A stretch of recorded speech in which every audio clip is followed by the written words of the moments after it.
अस्सलाम वालेकुम फ्रेंड्स, आप देख रहे हैं टैक्स दोस्ती कमेंट्री ऑन फाइनेंस एक्ट 2021। ये है पार्ट 16 और 10th video of sales tax act 1990। का मतलब ये है कि सेल्स टैक्स एक्ट में प्रीवियस 9 वीडियोस में भी हम बात करते रहे। वैसे ये फाइनेंस एक्ट सीरीज़ की 16th वीडियो है, क्योंकि पेट्रोलियम लेवी और कस्टम एक्ट उसमें भी चेंजेस हुए हैं और जो पार्लियामेंटेरियंस हैं उन्होंने अपने आप को प्रिविलेजेस वगैरह और दिए हैं, तो उस लॉ को भी हमने देख लिया। हम इस वक्त हैं पेज नंबर 33 पे और ये पाकिस्तान का सबसे लंबा फाइनेंस एक्ट है, पेज 952। तो देखें, लेट्स सी कैसे कैसे आप पे टैक्स लगाया जा रहा है या कहाँ कहाँ आपको रिलीफ दी जा रही है। तो हम थे इस वक्त जो है 8th schedule of sales tax act 1990 में। ये जो कॉलम 1 है उसमें ये कह रहे हैं कि इन entries relating thereto column shall be omitted. इन एंट्रीज को हटा दिया जाएगा। अगेंस्ट 47 एक्सप्रेशन चेंज करेंगे, वैल्यू चेंज हो रही है 425 के बजाय 700। इसी तरह ये जो HS कोड वगैरह चेंज हो रहा है। तो ये इंपोर्ट एक्सपोर्ट यानी कस्टम का जो कानून है। और इसी तरह सीरियल नंबर 77 के बाद जैसे प्रीवियस वीडियो में 6 शेड्यूल में नए आइटम्स ऐड हुए थे, तो 8 शेड्यूल में भी नए आइटम्स ऐड होंगे। और आप देख सकते हैं कि no input tax shall be adjusted. ये जो टैक्स उनसे 3% कट जाएगा, ये एक तरह से फुल एंड फाइनल टैक्स होगा। किस चीज़ पे? Supply of locally manufactured articles of jewellery वगैरह।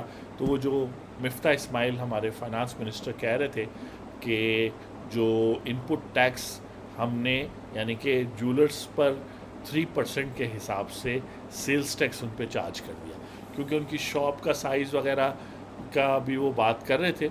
लेकिन कहने थे कि जैसे बाकी ट्रेडर्स हैं, और हमने प्रीवियस वीडियोस में देखा है कि अगर आपका बिजली का बिल आएगा 3,000 रुपये और आप एक्टिव टैक्स पेयर हैं इनकम टैक्स में, तो 3,000 सेल्स टैक्स जो है वो आपसे डिडक्ट होगा। अगर आपका बिजली का बिल 50,000 से ऊपर आएगा, सॉरी मैं रिपीट कर दूँ, 30,000 से ज़्यादा जब बिल आएगा तो 3,000 उसमें सेल्स टैक्स आपसे डिडक्ट होगा। इसी तरह ज्वेलर्स के लिए सेपरेटली उनके बिजली के बिल में नहीं लग के आएगा, या 3% उनको पे करना होगा। इलेक्ट्रिक व्हीकल वालों को 12.5%, EV ट्रांसपोर्ट बसेस का 1%। और ये वो है कि बस ये 1% उनसे टैक्स डिडक्ट होगा या वो पे करेंगे, और ये उनकी full and final sales tax liability होगी। क्योंकि बेसिकली ये इसमें एज रिटेलर्स या एज मैन्युफैक्चरर या होलसेलर या इंपोर्टर फॉल तो करते हैं। तो इसीलिए आप जब इनमें से किसी कैटेगरी में फॉल करते हैं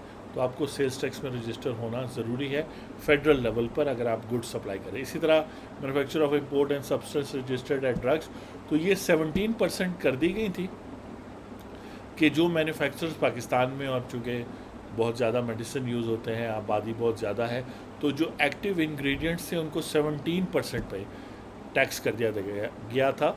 और फिर जो है उस रेट को अब 1% कर दिया गया, ये यहाँ जो आपके सामने आ रहा है। और उसमें कुछ कंडीशंस ऐड की गई कि फार्मास्यूटिकल कंपनी जो मैन्युफैक्चर कर रही है, जब वो इंपोर्ट करेगी इन एक्टिव इंग्रेडिएंट्स को इंपोर्ट करेगी इस सब्सटेंस को, तो वो 1% पे करने के साथ साथ टैक्स चार्ज एंड डिपॉजिट भी करेगी मैन्युफैक्चरर, और shall be final discharge in the supply chain, यानी मज़ीद नहीं आगे नहीं चार्ज करेगी कोई सेल्स टैक्स, यानी दवाइयों पे ये 1% एक तरह से चार्ज होगा। और no input tax shall be adjusted, जितना भी वो इनपुट टैक्स पे करेंगे। इनपुट टैक्स क्या होता है कि ये मैन्युफैक्चरर जो है इंपोर्ट पर 1% ये पे कर रहे हैं, इसी तरह और गुड्स एंड सर्विसेज ले रहे हैं उस पर भी इनपुट है। तो आउटपुट चूँकि उन्होंने 17% down the line supply chain पे नहीं चार्ज करना, तो वो इनपुट क्लेम नहीं करेंगे। जो मज़ीद उनसे और गुड्स एंड सर्विसेज पे 17%, 5%, वो सब उनकी कॉस्ट में शामिल हो जाए। एक्टिव फार्मास्यूटिकल इंग्रेडिएंट वही 1%। तो देन अगेन वही रिलेटेड बातें, यानी कि ये इंपोर्ट ऑफ सब्सटेंस।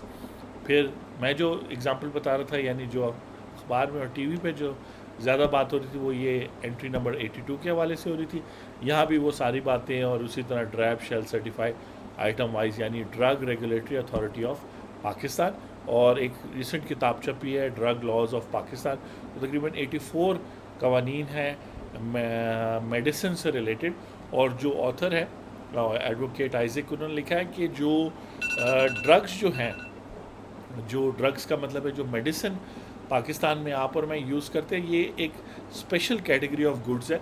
क्योंकि नॉर्मली जब आप जाते हैं तो अपनी मार्केट में अपनी पसंद का टूथपेस्ट या शुगर या अपनी पसंद की गाड़ी ख़रीदते हैं, लेकिन ये जो प्रोडक्ट्स हैं ये आपको डॉक्टर्स और स्पेशलिस्ट लोग रेकमेंड करते हैं। तो यहाँ पर रिस्पॉन्सिबिलिटी आपकी नहीं है सिर्फ कि आपने देखभाल की चीज़ लेनी है, गाड़ी हुई या घर ख़रीदा या कोई स्टेशनरी ली चेक करके कि वो चीज़ डैमेज ना हो, ख़राब ना हो, लेकिन यहाँ पे डॉक्टर की भी रिस्पॉन्सिबिलिटी और लोगों की भी है, जिसमें drug regulatory authority of Pakistan भी आता है। तो जैसे जैसे अवेयरनेस आ रही है लोगों में, तो लोग जो है समझते जा रहे हैं कि उनको उनके बहुत सारे राइट्स हैं जो उनको प्रोटेक्ट करते हैं। अगर उनसे गलती हो भी जाती है तो ये बहुत सारे और लोगों का काम है, जिसका मकसद है कि उनको इस गलती से बचाया जाए।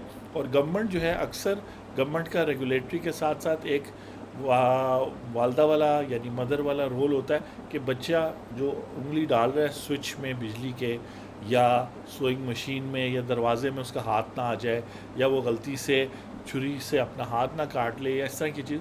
तो वालदा की तरह स्टेट और गवर्नमेंट का खास तौर पे काम होता है कि प्रोटेक्शन करे अपने कंज्यूमर्स की। तो आपसे नेक्स्ट वीडियो में बात होती है, क्योंकि पाकिस्तान में अगर कोई खिलाफ वर्जी करता है कानून का तो पकड़ा नहीं जाता। इसका मतलब है कि आप और मैं इतने सेफ़ नहीं हैं जितना हम समझते हैं।